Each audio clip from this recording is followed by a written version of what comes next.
سنہرے بابا آ گئے؟ ہاں، اور انہوں نے تمہیں بلوایا ہے۔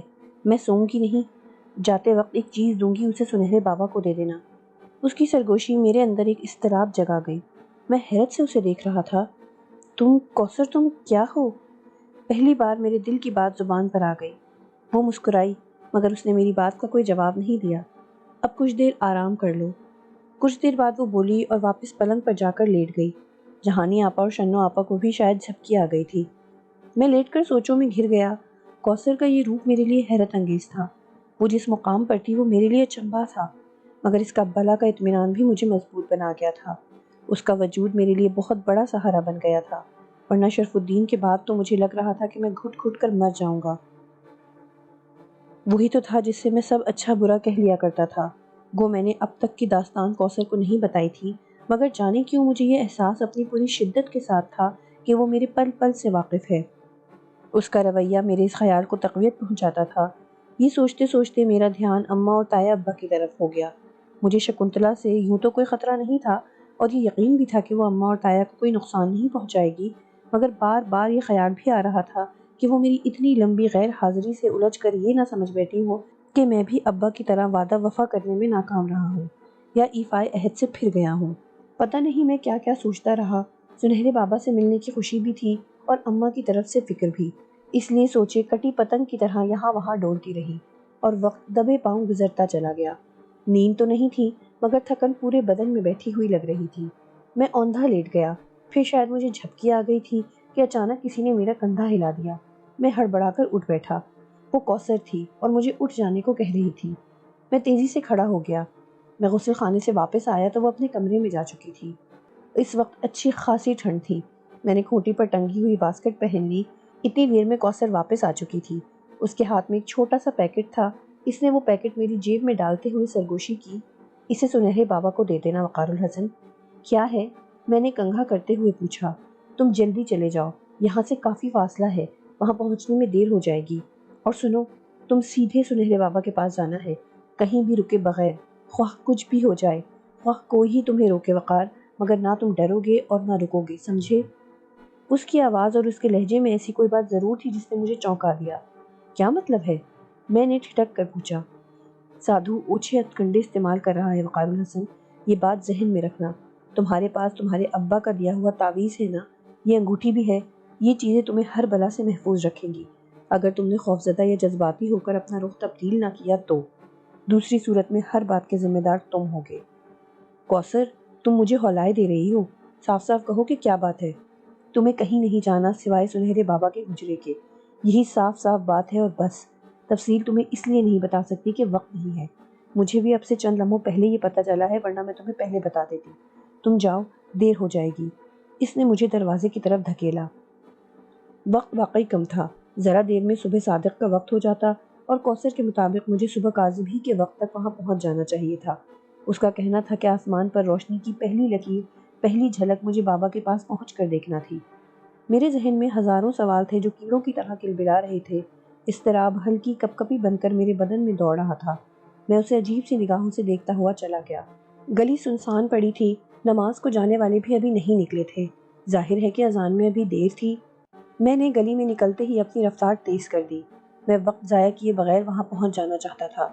گلی میں میرے قدموں کی چاپ گونج رہی تھی۔ گنبد والی مسجد یہاں سے کافی دور تھی۔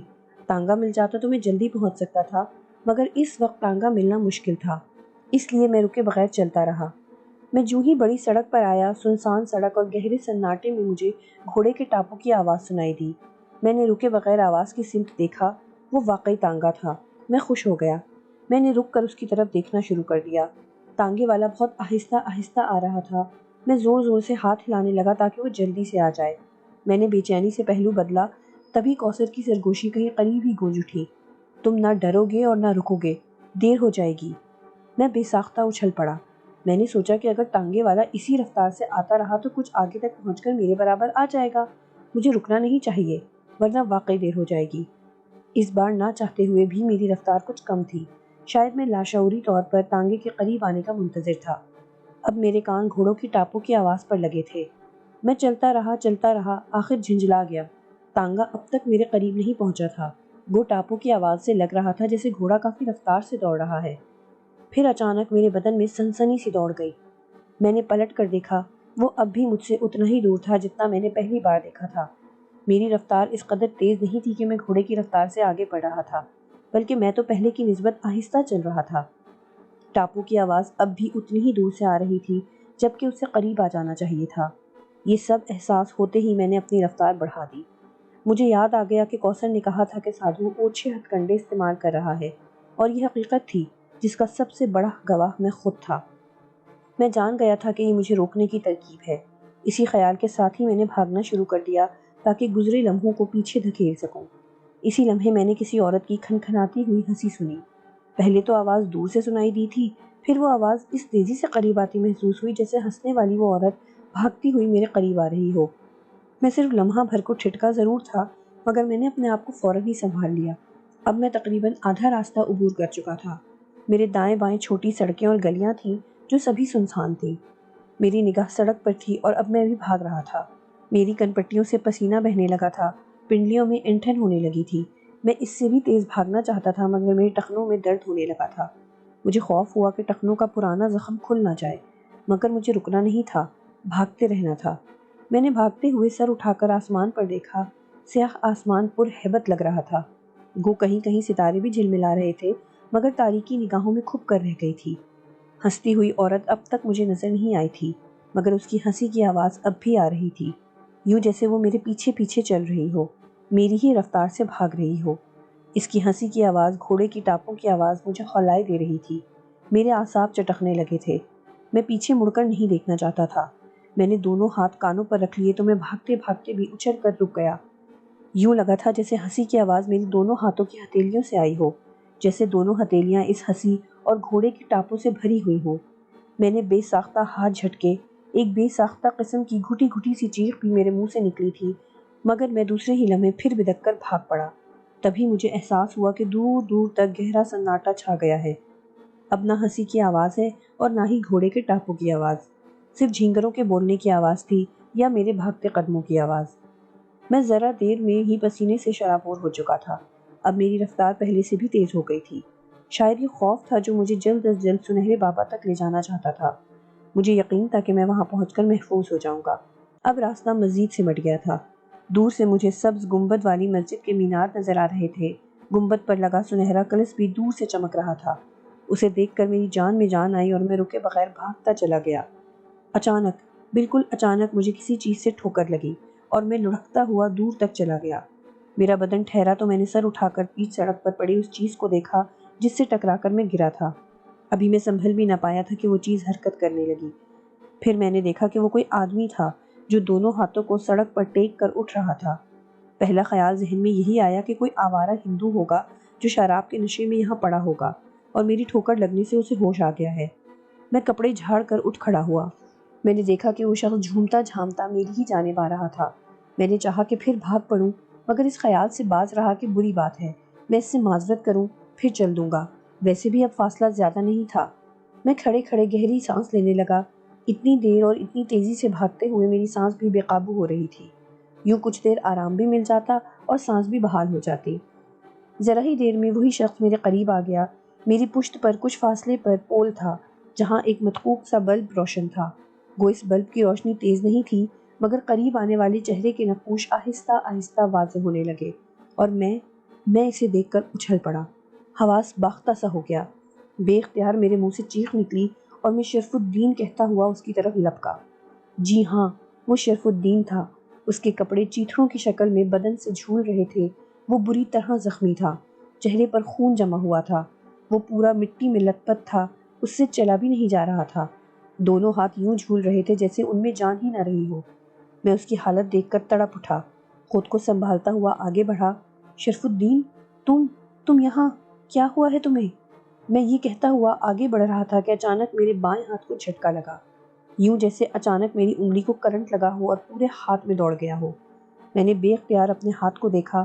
فیروزے کی انگوٹھی کا نگینہ یعنی فیروزہ ہلکی ہلکی نیلی شعاعیں خارج کر رہا تھا۔ وقار، وقار، وقار، مجھے بچاؤ۔ شرف الدین کی آواز سن کر میں چونک اٹھا۔ آواز غرغراہٹ کی سی تھی۔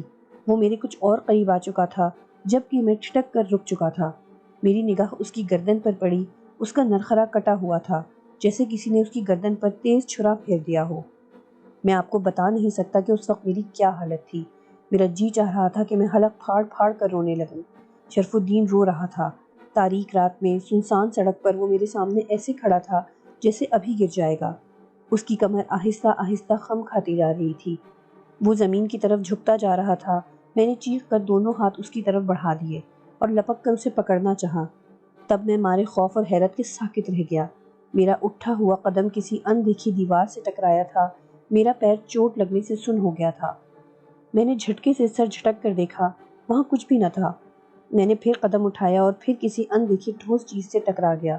میں دھیرے دھیرے بیٹھتا چلا گیا۔ میں نے ہاتھ بڑھایا تو وہ بھی کسی چیز سے ٹکرا کر رک گئے۔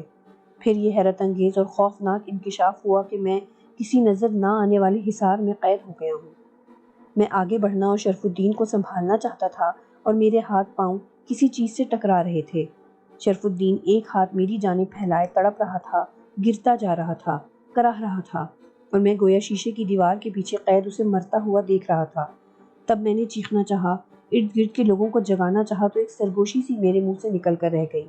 میری آواز میرے حلق سے نکل نہیں سکی تھی۔ وہ گر چکا تھا، خون اس کے چاروں طرف پھیل رہا تھا۔ وہ اندھوں کی طرح ہاتھ پیر چلا کر مجھے مدد کے لیے بلا رہا تھا۔ میں رو پڑا، پھوٹ پھوٹ کر رونے لگا، اور عین اسی لمحے کوثر کی وہی پراسرار سرگوشی پھر گونج اٹھی۔ وہ کہہ رہی تھی، وقار الحسن، تم نہ رکو گے، دیر ہو جائے گی، جاؤ دیر ہو جائے گی، جاؤ دیر ہو جائے گی۔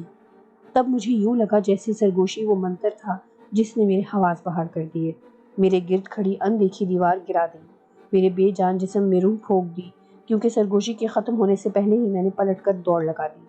اس بار نہ تو کسی نظر نہ آنے والی دیوار نے مجھے روکا اور نہ ہی شرف الدین کی کراہیں مجھے روک سکی۔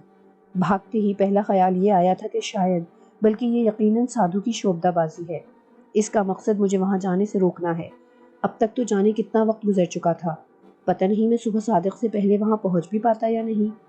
شرف الدین کی آواز، اس کی کراہیں، اس عورت کی ہنسی کی طرح میرا پیچھا کر رہی تھی، گھوڑوں کی ٹاپوں کی آواز کی طرح سنسان سڑک پر گونج رہی تھی، مگر میں بھاگ رہا تھا۔ میرا دل رو رہا تھا، میری آنکھوں سے بھی آنسو بہہ رہے تھے۔ نامعلوم کیوں مجھے یہ احساس ہو رہا تھا کہ وہ شرف الدین ہی ہے، اسے مرتا ہوا چھوڑ کر جا رہا ہوں، جس نے اپنی زندگی میری خاطر داؤ پر لگا دی ہے۔ جو کچھ میں دیکھ رہا تھا وہ حقیقت بھی تو ہو سکتی تھی۔ یہ بھی تو ممکن تھا کہ وہ واقعی مر رہا ہو، جس طرح لڈن کی گدی پر سوار بچھو کوئی مفروضہ نہیں تھا، جس طرح اس کا پانی بن کر بہتا اور زمین میں جذب ہوتا جسم کوئی شعبدہ نہیں تھا، اسی طرح یہ سب کچھ بھی حقیقت ہو سکتا تھا۔ اس بھیانک خیال کے آتے ہی میں پھر ٹھٹکا، مگر اب میں سبز گنبد والی مسجد سے زیادہ دور نہیں تھا۔